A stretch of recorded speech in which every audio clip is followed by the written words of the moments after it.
Hello students, today we will study about the structure of DNA.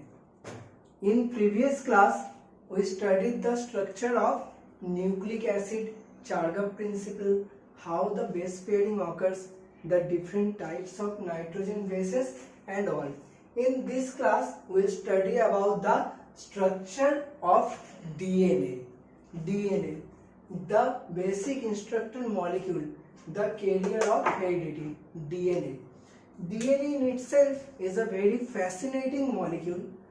DNA, as we all know that the full form of DNA is deoxyribonucleic acid.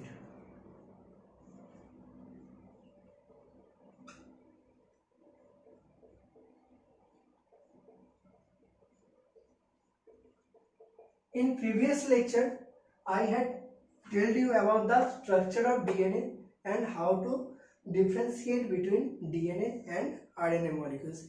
In this lecture, specifically, we will talk about the structure of DNA. The DNA structure, before studying the structure of DNA, we will start with some history. Whenever I take the name of DNA, everybody thinks about whom? Watson and Crick. The DNA structure is double helical. This double helix DNA structure was given by scientists Watson and Crick.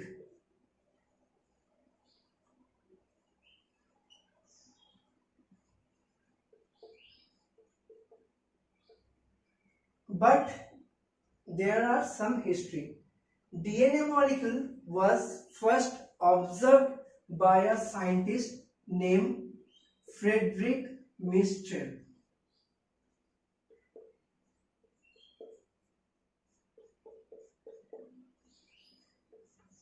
Mistral first discovered DNA.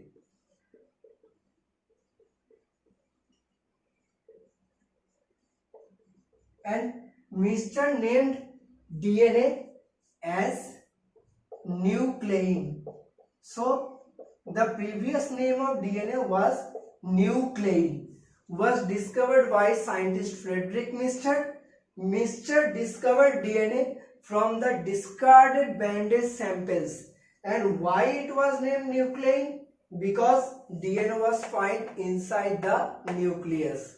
Okay? And Watson and Crick proposed the DNA double helical structure. See, this is the structure of double helical DNA. There are two strands. Okay, so we'll study the structure of DNA, basically double helical DNA, in details. Okay, there was some history. Remember that Frederick Mistral was the first person who discovered DNA, and DNA was previously known as nuclein. Okay. So get back to the structure of double helical DNA. First of all, see here in the structure of double helical DNA, there are two strands. See, there are two strands running in opposite direction. So first of all, what we get in the structure of DNA? DNA is made of two strands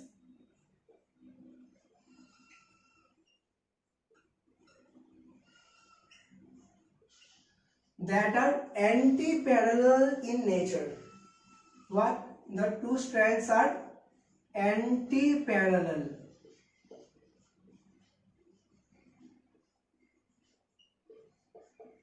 See, here one strand, the polarity is 5' to 3', and in another strand, the polarity is 3' to 5'.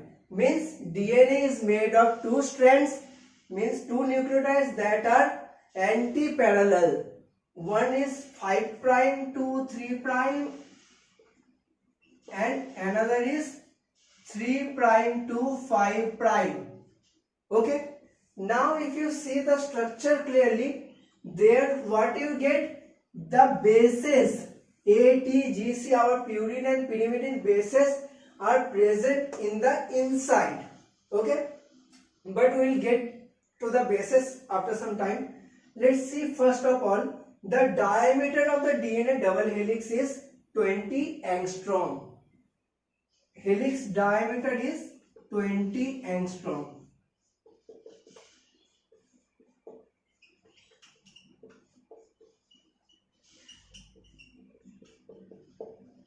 Now a question arises, how will get the value of 20 angstrom? See, there are in the periphery phosphate and alternating sugar. Which sugar? Ribose sugar. Okay. The distance of a phosphate atom to the center of the helix is 1 nanometer is equal to 10 angstrom. What? The distance between a phosphate to the center of axis. So if this is half, means 10 angstrom, then the full diameter becomes 20 angstrom. Many students know this fact, but they don't know the correct reason. The main reason is the distance between a phosphate atom to the center of the helix is 1 nanometer, which equals to 10 angstrom. And for those students, just remember, I am getting the values. 1 nanometer is equal to 10 to the minus 9 meter. 1 angstrom equals to 10 to the minus 10 meter.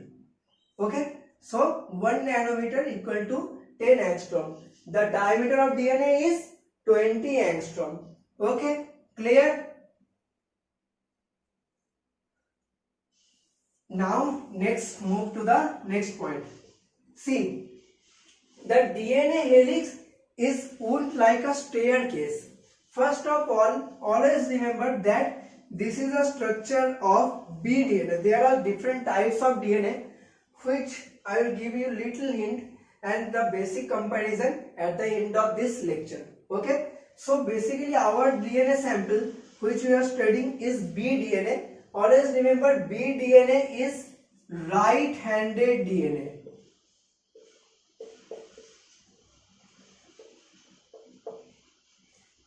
Many students have conceptual problem about the right-handed whether left-handed helix.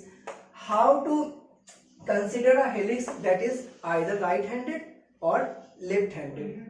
Okay. Simply see, if a helix rotates clockwise, means going far from you, that means this helix is right-handed. And if any helix that moves towards you anti-clockwise, means left-handed helix. See the basic difference. If the helix wounds simply in clockwise direction, moving away from you, that means that helix is right-handed helix. But if the helix wound anti-clockwise, going towards you, means that is left-handed DNA. So the bDNA is right-handed and the left-handed DNA is zDNA, which we will talk after some time. Okay. So here see the helix, how it turns, that is going clockwise. See each of the strands, the polarity, that is right-handed. So always remember that two strands are anti-parallel. The helix diameter is 20 angstrom and the DNA we are studying is right-handed DNA. Right-handed DNA duplex. Now see, but before getting the base pairing, one major information was a simple story. In 1942, Watson and Crick met first time Franklin and Wilkins, and they interpreted their data of X-ray crystallographic studies. Okay. In X-ray crystallographic studies, Franklin and Wilkins, they have very much prominent idea about the double helical structure, as they seen a repeated periodicity, means any structure is so much compact. See here there is a periodicity. You can see there are major group, there are minor group, and there are bases that are periphery are made of phosphate sugar, repeating unit of phosphate sugar, and inside of the helix there are purine and pyrimidine bases that are joined together. A always pairs with T by 2 hydrogen bonds, G always pairs with C by 3 hydrogen bonds. Okay, so the data, X-ray crystallographic data provided by Franklin and Wilkins helps Watson and Crick to propose the double helical structure of DNA. But unfortunately, Franklin did not receive the Nobel Prize.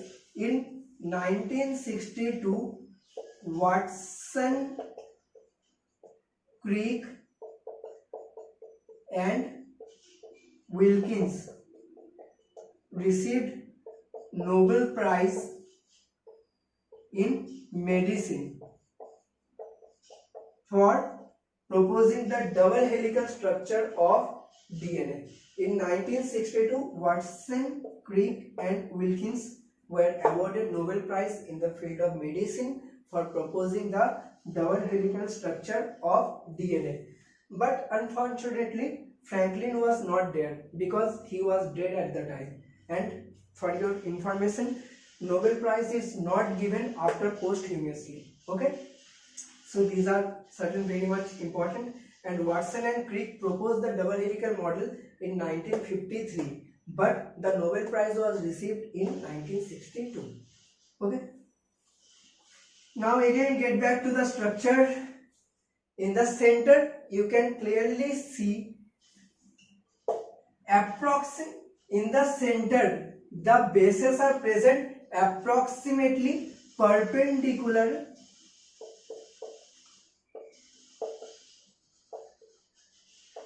to the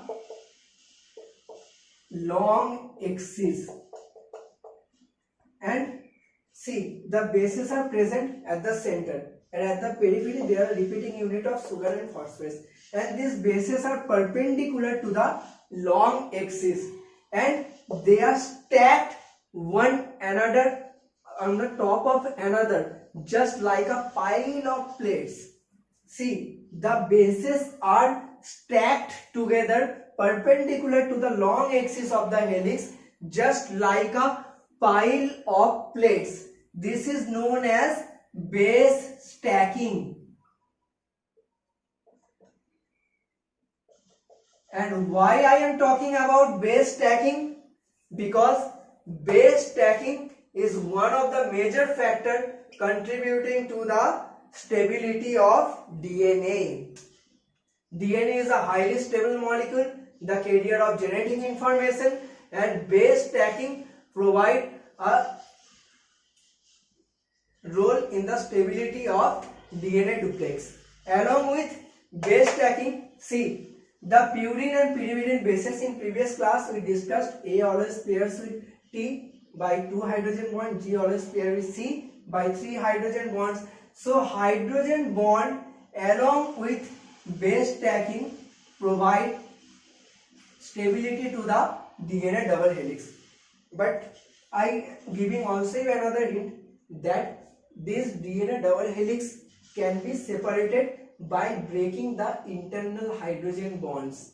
Okay, if we heat DNA sample about 90 to 92 degrees centigrade, these two strands can be separated as the hydrogen bond between these bases can break above 90-degree temperature. Okay, so clear these points. Now see a single turn, the helix pitch means if we rotate that axis in 360 degree, we can receive a turn, and this turn is 34 angstrom. Okay, a single turn is 34 angstrom. That is known as the helix pitch. Okay, so the helix pitch is 34 angstrom. And next, get back to the next point.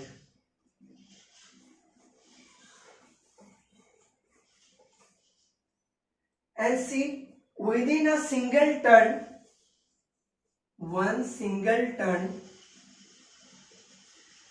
there are almost 10.4 bases are present.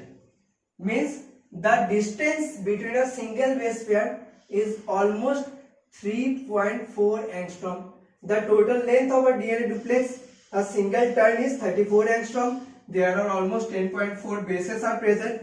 So the distance between each base pair is approximately 3.4 angstrom. The diameter of a DNA, single turn of a DNA double helix, is 34 angstrom. Diameter is 20 angstrom, and the distance between adjacent bases are 3.4 angstrom. The backbone is made of repeating unit of sugar and phosphate.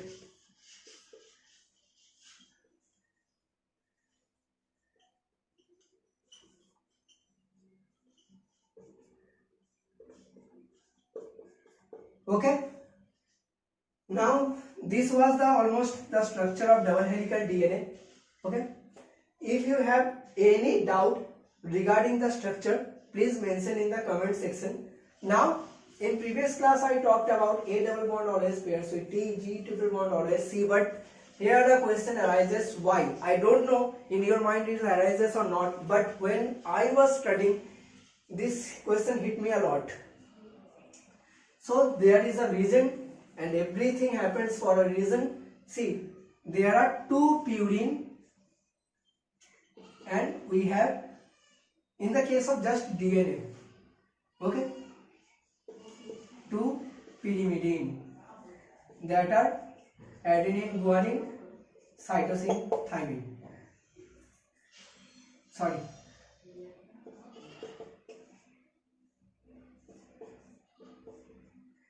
Now get back this point. A contains nitrogen atom at 6th position. Okay. C contains nitrogen at 4th position. There is a amino group. What? This is a amino group, not an imino group. As we know, proline, hydroxyproline, these are known as amino acid. There is a amino group in the 6th position of adenine, and in the case of cytosine, amino group is present in the 4th position. Where? In the 4th position. But certainly in the case of G, we can find a keto group, okay, in the 6th position, and in the case of thymine, we can find a keto group, not a enol group, on 4th position. So structurally, we have only one pairing. A can pair with T as well as G can pair with C. That's why A always paired with T and G always paired with C. As GC content increases, the stability of the DNA increases, and except the GC content, the stability of DNA is also contributed by hydrogen bond as well as the base stacking effect. Okay, so this was the structure of bDNA. There are also another form of DNA named as aDNA, zDNA. aDNA is right-handed, zDNA is left-handed. Okay. So let's talk a bit about zDNA. zDNA is slightly thinner,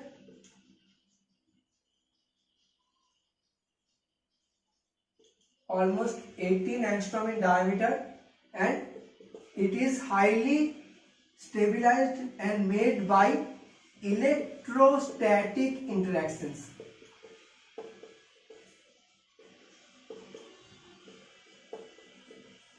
See, zDNA consists mostly of electrostatic interactions. That means to stabilize the structure of zDNA, means simply we have to counter the interphosphate repulsion force by yielding high concentration of polyvalent cation or salt.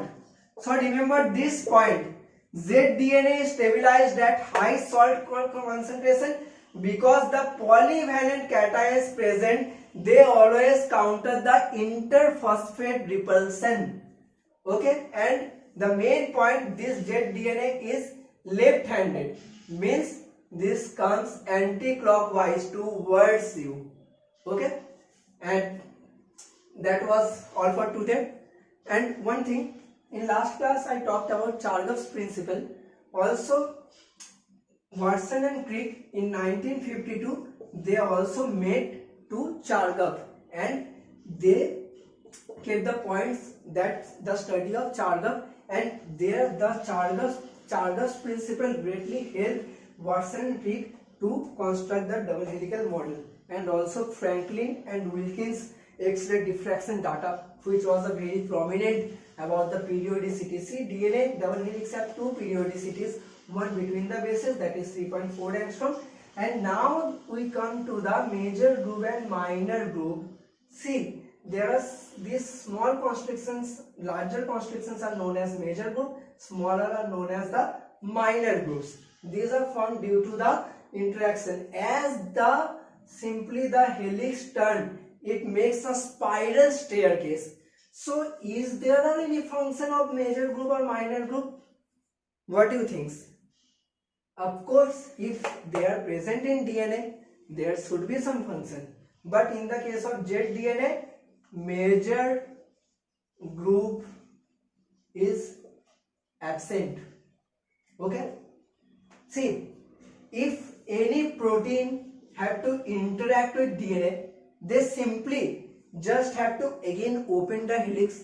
But due to the presence of major or minor groove, the functional protein motifs bind here and they can do their work or interaction without simply opening the double helical structure. Get this point? See, what is the benefit of major groove and minor groove? If any protein have to interact the DNA molecule, it simply don't need to be unwound. They simply just interact at the groove site and bind with their motif and get back to their function. Okay? So this was double structure of DNA. In next lectures we will study about the various experiments, okay, about DNA. Now after as the lecture completes, you will get the simple comparison between the different types of DNA and how the molecular forms are looked. If you have any doubts, okay, just mention in the comment section.